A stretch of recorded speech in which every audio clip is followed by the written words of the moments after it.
Friends, ఈరోజైతే మేము ఇసుకదందుల curry అయితే వండుకుంటున్నామండి. వీటిని ఇసుకదందులు అంటారు. ఈ చేపల్ని చూడండి ఎలా ఉన్నాయో. వీటి మధ్యలో శన కూడా ఉంటుంది, చాలా బాగుంటాయి, టేస్ట్ కూడా చాలా బాగుంటాయండి. వీటిని అయితే ఇగురు పెట్టుకుంటారు. ఫస్ట్ అయితే వీటిని పక్కన పెట్టుకుని ఒక బాండీ తీసుకుని అందులో ఆయిల్ వేసుకుని కరివేపాకు పచ్చిమిర్చి వేసి వేయించుకోవాలి. అవి కొంచెం వేయిన తర్వాత ఉల్లిపాయని పేస్ట్ చేసుకోవాలండి. ఆ పేస్ట్ని కూడా ఇందులో వేసుకోవాలి. వేసుకున్న తర్వాత పసుపు వేసుకోవాలి. పసుపు కూడా వేసుకుని వేయించుకుని మనకి సరిపడా ఉప్పు వేసుకోవాలి. ఉప్పు కూడా వేసుకుని బాగా వేయించుకోవాలి.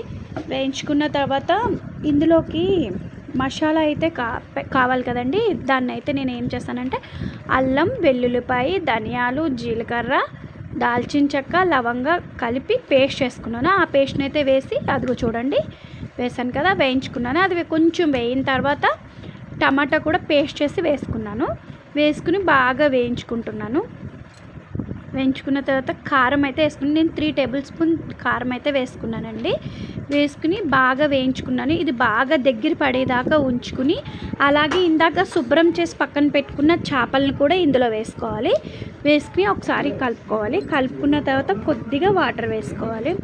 ఈ చేపలు అయితే చాలా టేస్ట్గా ఉంటాయండి. అస్తమానం అయితే దొరకవు, కానీ చాలా బాగుంటాయి.